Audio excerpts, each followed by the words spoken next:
오늘 함께 나눌 말씀은 잠언 8장 12절부터 17절까지 말씀입니다. 잠언 8장 12절부터 17절까지 말씀을 같이 읽겠습니다. 나 지혜는 명철로 주서를 삼으며 지식과 근신을 찾아 얻나니 여호와를 경외하는 것은 악을 미워하는 것이라. 나는 교만과 거만과 악한 행실과 패역한 입을 미워하느니라. 내게는 계략과 참 지식이 있으며 나는 명철이라. 내게 능력이 있으므로 나로 말미암아 왕들이 치리하며 방백들이 공의를 세우며 나로 말미암아 재상과 존귀한 자 곧 모든 의로운 재판관들이 다스리느니라. 나를 사랑하는 자들이 나를 사랑을 입으며 나를 간절히 찾는 자가 나를 만날 것이니라. 아멘. 오늘은 지혜를 따르는 사람들이라는 제목으로 함께 말씀 나누겠습니다. 어제 말씀에서 솔로몬은 이제 지혜에 대해서 우리에게 말하였는데, 지혜는 멀리 있는 것이 아니라 우리 주위 가까운 곳, 길가의 높은 곳에서 내 거리에서 성문 곁과 문 어귀에서 여러 출입하는 문에서 우리에게 소리를 지르고 있다라고 말하고 있었습니다. 이것은 우리가 지혜가 멀리 있어서, 지혜가 없어서 그런 행동을 하지 않고 사는 게 아니라 다 지혜가 있고 그 지혜가 무엇인지를 알고 초등학교 때에도 벌써 이 세상을 어떻게 살아가는 것이 마땅한지를 다 배우고 알고 있음에도 불구하고 그렇게 가까운 곳에 있는 그 지혜를 몰라서가 아니라 아는데도 불구하고 그 욕심이, 탐욕이, 우리의 어떤 허망한 생각들이 그 지혜로부터 우리를 멀어지게 하기 때문에 그것을 지키지 않는 것이지 모르는 것이 아니다 라는 취지의 이야기를 했습니다. 그리고 이제 이어서 오늘 본문의 말씀은 그 가운데에도 자기 욕심이나 어떤 세상의 유익을 따르지 않고 지혜를 따르는 사람들이 있다라고 이야기를 하고 있는데, 이 사람들은 어떻게 지혜를 따르고 있는가? 그것이 이제 오늘 본문의 말씀입니다. 우리 14절부터 16절까지 말씀을 다시 한번 읽겠습니다. 시작. 내게는 계략과 참 지식이 있으며 나는 명철이라. 내게 능력이 있으므로 나로 말미암아 왕들이 치리하며 방백들이 공의를 세우며 나로 말미암아 재상과 존귀한 자 곧 모든 의로운 재판관들이 다스리느니라. 아멘. 모든 왕이나 모든 방백이나 그런 사람들이 다 지혜를 따라 행하지 않습니다. 대부분의 왕이나 높은 자리에 있는 사람들은 다 그냥 자기 유익을 위해서 본인들의 힘을 과시하고 이렇게 살죠. 근데 어떤 사람은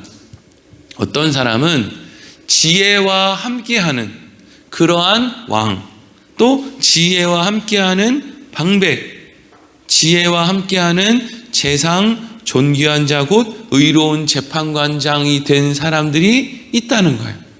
어떤 사람은 그렇게 지혜와 함께 본인들이 감당해야 될 일들을 잘 감당하는 그러한 행동을 하는 사람들이 있다는 거죠. 물론 그런 사람들이 함부로 막 이렇게 행하는, 자기 자리만 믿고 그렇게 행세하는 사람들보다 숫자는 작을 거예요. 하지만 분명한 것은 그런 사람들이 없는 것이 아니라는 거예요. 그러면 왜 이 사람들은, 다른 사람들은 자기 마음이 시키는 대로, 욕심이 시키는 대로 그렇게 자기 개인의 유익을 위해서 자기의 자리를 이용하는데, 왜 이런 사람들은 지혜와 함께하며 또 백성들을 잘 치리하고 공의를 세우고 의로운 재판을 하게 되었느냐? 그것이 자기를 지키는 유일한 방법이라고 하는 사실을 아는 대로 실천했기 때문이죠. 여러분, 많은 사람들이 이렇게 묻는다고 한번 생각해 보세요. 여러분, 정치인들이 뇌물을 받으면 됩니까? 안 됩니까? 이렇게 한번 물어본다고 생각하세요. 10이면 10, 100이면 100 다 뭐라고 이야기하겠어요? 뇌물 받으면 안 됩니다. 이렇게 하겠죠. 왜 뇌물 받으면 안 된다 그러겠어요? 그것이 도덕적으로 양심에 걸리니까요? 그게 아니라 우리는 이미 다 알아요. 시간이 지나면 아무리 꽁꽁 숨기려고 해도 몇 년 지나면 언젠가는 뇌물 받고 쓸데없는 짓 한 게 다 드러납니까? 안 납니까? 다 드러나는 거예요. 이 사람이 당장은 잘한 것 같은데 몇 년 지나면 그 사람이 그때 뭘 잘못했구나. 이게 우리의 역사를 돌아보면 100년, 50년, 30년 뒤를 바라보면 저거 다 들통날 건데 저 사람이 옛날에 저렇게 했네. 이걸 우리가 다 보고 산단 말이에요. 그러니까 내가 지금 받는 어떤 뇌물이 지금 당장 나에게 유익이 되는 것 같아도 이거 얼마 안 있으면 이게 다 내 목줄을 조일 거야 라고 하는 것을 아는 사람, 그러한 사람들이 어떠한 일을 하느냐? 본인들이 감당해야 될 그 일을 한다는 것이죠. 근데 그러면 그렇지 않은 사람들은 뭘 모르는 거예요? 그걸 모르는 거죠. 앞으로 어떤 일이 일어날지를 생각하지 않는 거예요. 나는 다르겠지라고 생각을 하는 거예요. 어리석은 거죠. 그게 여러분 지혜가 없는 거죠. 창세기 14장 말씀을 보면 이제 소돔 고모라 성으로 자기 살 길 찾아 떠났던 롯이 소돔과 고모라 성이 4개 그 나라의 연합군들과 전쟁에서 지는 바람에 이제 롯이 포로로 끌려가는 장면이 나와요. 그때 아브라함이 318명의 사람들을 끌고 롯을 구하기 위해서 갔다가 원래 계획은 롯만 구하고 오는 거였겠죠. 어떻게 318명이 4개 나라의 그 제국들의 연합군을 이길 거라고 생각을 했겠습니까? 근데 어떻게 하다 보니까 하나님이 그냥 하나님의 능력을 아브라함한테 보여주셔야 되겠으니까 지금 롯만 구해온 것이 아니라 아브라함이 이 4개국 연합군들을 완전히 몰아내버리죠. 이건 너무 놀라운 일이죠. 318명이. 그리고 나서 이제 롯만 구해온 게 아니라 다 이제 4개국 연합군이 도망가고 나니까 이제 그들에게 뺏겼던 재물, 그들에게 빼앗겼던 사람들을 다 찾아서 아브라함이 이제 돌아오는 거예요. 근데 이때 아브라함이 돌아오는 이때 전쟁 때 그렇게 전쟁이 지금 다 지고 백성들 다 끌려갔는데 어디에 숨었다가 이제 나타났는지 소돔의 왕이 찾아오죠. 정말 못 믿을 왕이에요. 그렇죠? 무슨 사고 났을 때 비행기에서 혼자만 낙하산 메고 탈출하는 기장이라든지 아니 배가 침몰하는데 자기 살 길만 찾는 무슨 선장이라든지 전쟁이 났는데 나라 버리고 도망치는 왕이라든지 정말 쓸모없는 사람들이에요.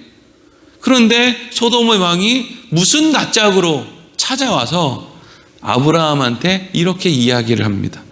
창세기 14장 21절에 소돔 왕이 아브라함에게 이르되 사람은 내게 보내고 물품은 내가 가지라. 아멘.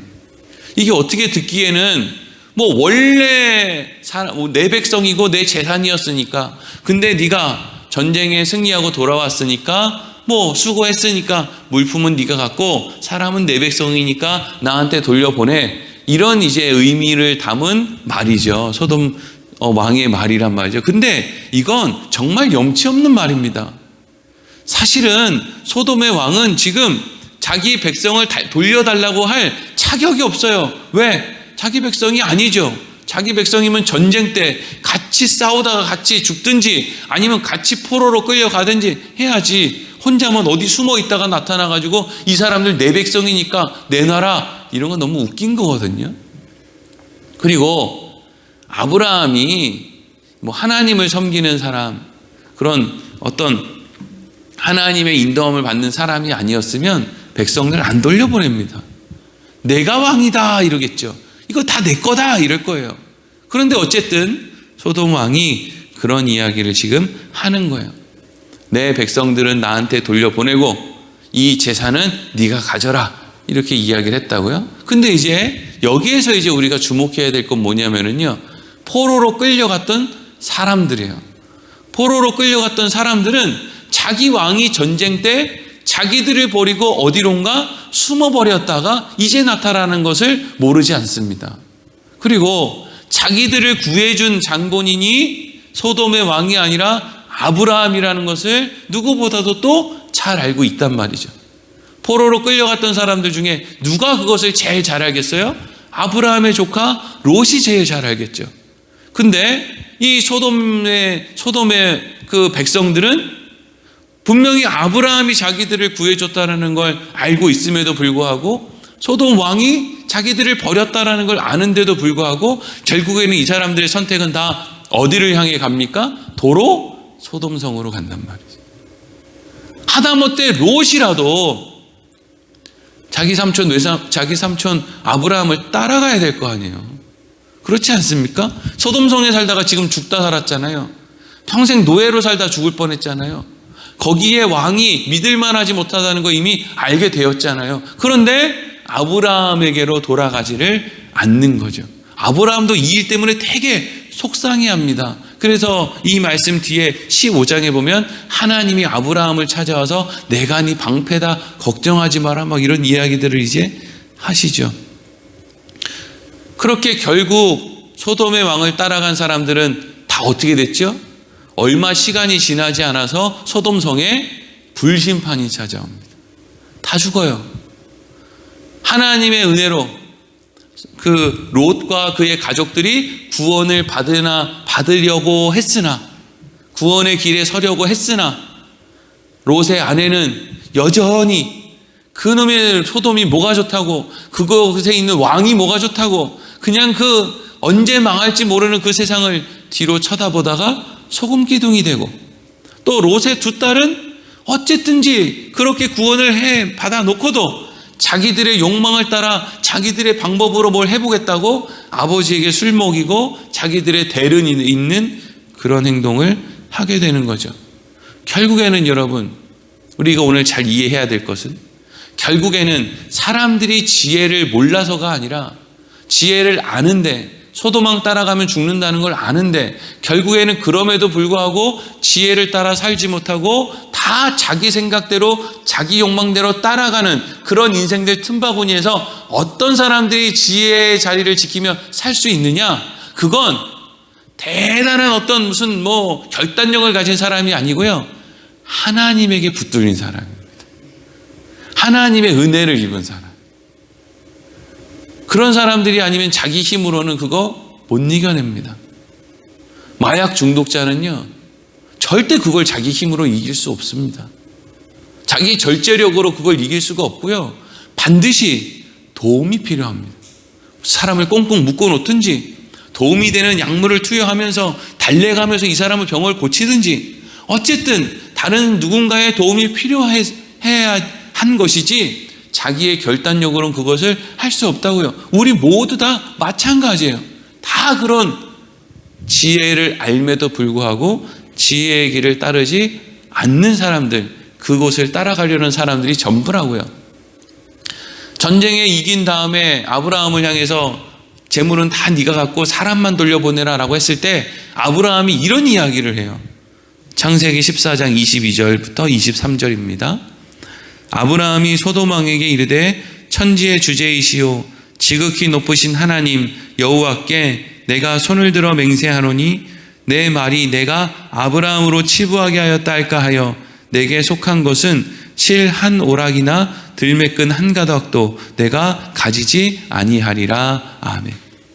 사실 보통 사람들 같으면 하나님이 승리하게 해주셨다라는 것을 스스로 알면서도 자기 힘으로 마치 한 것처럼, 그래서 간증을 들어보면 자기 힘으로 한 95% 정도 하고 하나님이 한 5% 정도 도와준 것처럼 간증하는 사람들도 얼마나 많이 있습니까?